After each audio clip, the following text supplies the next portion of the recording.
Good evening. I'm David Begno. They were in church on Easter Sunday when the bombs went off in Sri Lanka. There were 8 explosions. It was a coordinated attack, according to authorities. 3 churches and 3 luxury hotels were targeted. Most of the attacks were in the capital of Colombo. According to officials, more than 207 people have been killed, including several Americans. More than 450 more have been wounded. 13 suspects have been arrested as of tonight. Elizabeth Palmer has more. Sri Lankan police arrested 7 suspects just hours after the Easter Day bombings, following a raid that left 3 officers dead. One of the blasts at about 8:30 this morning was caught on cell phone. Up close, the carnage was shocking. Sri Lankan Prime Minister Ranil Wickremesinghe appealed for calm. I strongly condemn these attacks on religious sites and hotels, he said. Now, everyone must respect the law. At St. Anthony's Shrine in the capital, Colombo, volunteers carried away the wounded and the dead, who'd come to church this morning to celebrate the most joyful day in the Christian calendar. At another church, St. Sebastian's, about 20 miles outside the city, an explosion destroyed the roof.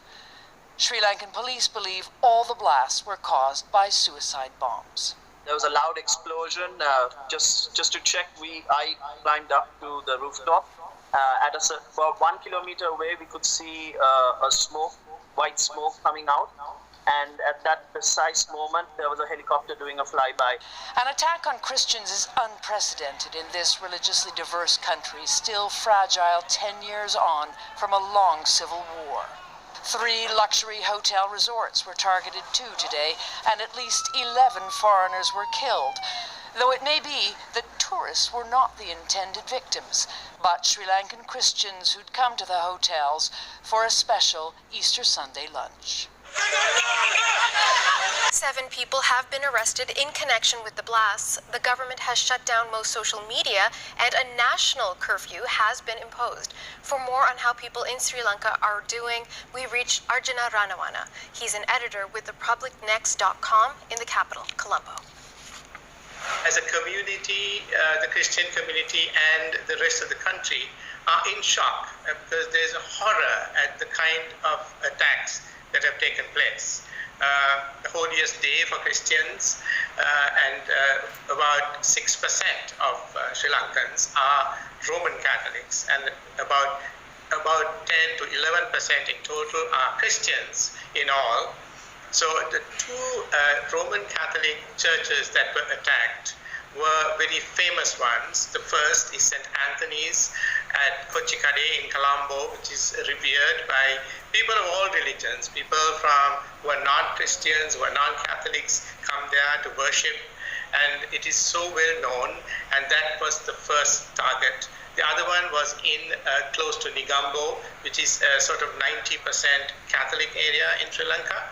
So those 2 attacks were horrifying. The third attack on a Christian church was in Batikalo on the eastern coast, which was on an evangelical church, the Church of Zion. And those three attacks on Easter Sunday morning was really horrific, and people have not suffered like that. The other attacks on 3 5-star hotels in Colombo, it was supposedly the safest area of the country, were at the breakfasts, the traditional Easter Sunday breakfast that people have after they finish the vigil, as many Christians would know. And those 3 attacks also claimed many lives. For the total, 450 injured, 207 dead is really horrific, brings back memories of the war, of the 30-year war that Sri Lanka fought, and that war ended 10 years ago. So people are remembering those things and remembering the tensions, the fear that they had, and that is really upsetting for all Sri Lankans. That was Arjuna Ranawana. He's an editor for RepublicNext.com. He was in Colombo.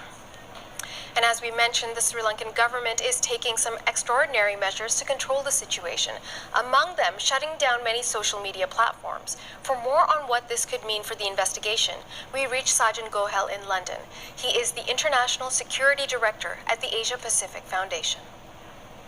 The Sri Lankan authorities are concerned about electronic chatter of information going through social media that it could potentially create further tensions. There could be repercussions from what's taken place. They may also be worried that the fact that these attacks didn't just necessarily happen all together, most of them did, but then we saw subsequent attacks taking place in sequences. So they were perhaps worried that there could be follow-up plots as well. And by closing down social media, which is not going to necessarily be entirely possible, especially if people are using VPN, but by trying to do that, they're hoping that they can isolate where potentially these plotters were involved, who they were communicating with, is there an external hand? Because they do seem to have a fix now as to the people that were perhaps firstly directing this attack or carrying it out, but they want to see if there's a wider network, and by controlling social media, they might be able to ascertain that. That was Sajjan Gohil. He is the International Security Director at the Asia Pacific Foundation. We reached him in London. And Prime Minister Justin Trudeau has responded to the attacks. In a tweet, he calls the news absolutely horrific, saying Canada strongly condemns the heinous attacks on Christians and churches and hotels. He says the hearts and thoughts of Canadians are with the victims, as well as their families and loved ones. Hundreds more injured in explosions at churches and hotels in Sri Lanka, according to the authorities there. Dozens died in blasts during Easter services at churches in Negombo and the eastern city of Batticaloa. In Colombo, worshippers were targeted at St. Anthony's Shrine. 3 of the city's major hotels were also hit: the Kingsbury, the Cinnamon Grand and the Shangri-La. A short time later, there were explosions at another smaller hotel and in a private house. Britain's High Commissioner to Sri Lanka said some Britons were among those caught in the blasts. Our South Asia correspondent Rajini Vaidyanathan reports. They came here to pray on one of the most sacred days of the year. But just before 9 in the morning, the sanctity of their Easter service was shattered. As a violent bomb blast ripped through the historic St. Anthony's Shrine in Colombo, worshippers scrambled to escape. Look closely at the left of frame. This amateur video said to show the moment the explosion. I heard the explosion and then the roof fell on us. We took the children and ran out from the rear door. But when I came to the hospital, I saw my brother-in-law and son on the ground. At almost the same time, 2 other churches in the area were also hit by deadly explosions. Leaders speaking on behalf of the country's Christian minority called for peace and harmony in the wake of these horrific attacks. I would like to call upon all to pray that all those who are injured may be healed soon, and that all these families who have lost someone may be consoled. I condemn to the utmost of my capacity this act that has caused so much of death and suffering to the people. And it wasn't just churches. Bombs also exploded at 3 hotels popular with tourists. A number of foreigners are among the dead. The British High Commission in Sri Lanka said some UK tourists have been caught up in the blasts. It's unclear right now to what extent.